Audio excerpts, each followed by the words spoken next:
Hi, this is Cherry. I'm going to do a super fast, brief review of the new Disney film John Carter, or Princess of Mars if you're a literary sci-fi fan like myself, which I remember reading the book as a kid. And there are marked similarities between the new movie and the book, but I'm just going to talk about the film. I saw the film at a screening last week and I thought it was fine. It's not the worst movie I've seen.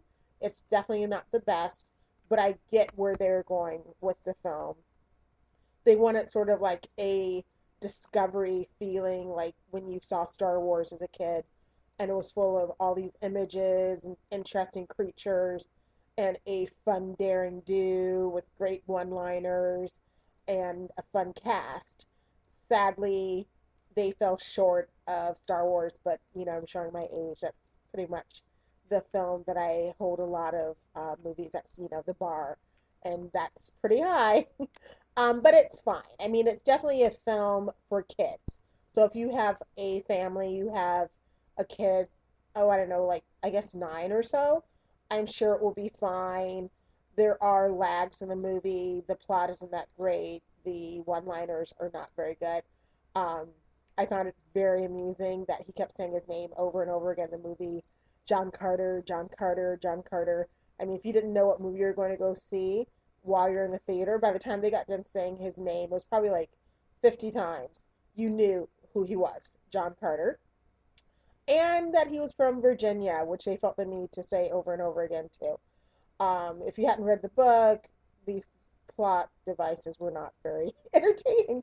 And it was kind of weird. He's like one of those, like, I'm watching the movie and I'm thinking the guy playing John Carter is really handsome. He looks fabulous with a shirt on. And happily, pretty much 95% of the film, he is shirtless and he's just rippling muscles everywhere. Um, but it was like, wow. It was like, I just wish someone had gone up to him and go, don't talk, just stand there and look pretty, because it was unnecessary for him to talk. All I really wanted from John Carter was to stand there looking hot, and then the Princess of Mars character was okay. She had some great costumes though. I mean, the wedding costume was beautiful. Love, love, love the wedding costume. But like I was saying, the movie's fine. I mean, it's okay. I think a lot of kids would get a little bored with it, but they sort of saved it for children with him having his alien dog, which kids would find amusing and fun, the way he was like running about and all that sort of craziness. And the alien creatures are very nice computer generated special effect characters. They're fine. um, this movie's just fine. I mean, it's not bad. It's not super good. It's fine. I mean, go see it as a matinee. Take your kids to go see it. If it's a rainy day or something, you're bored. It's a good film. I mean, I don't think there's any other family-friendly movies coming out this coming Friday, March 9th. So it's either this or stay home or go see the Lorax, which I've heard is just awful. And I can tell from the commercial, it's awful. And the voices that they chose, awful.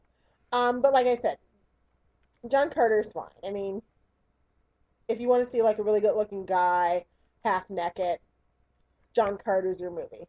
If you want to see a really hot chick wearing very little clothing, John Carter's your movie. Unless you want to take it to that other extreme of seeing an X-rated film and then it's not your movie because she's too covered up. But it's like, it's like, it's okay. Nothing to write home about. You won't remember seeing it the minute you leave the theater. You won't talk about it 6 months from now, 3 months from now, 2 months from now.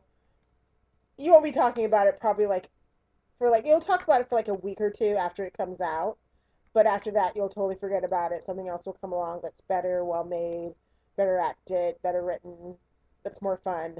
Um, like I said, if you have nothing better to do, go see John Carter. If you do have something better to do, wait for it to come out on DVD. It just isn't special. Thank you for watching my review. And don't forget to check out my blog, cherrydavis.org, and my Twitter, cherry_LA. I'll see you at the movies.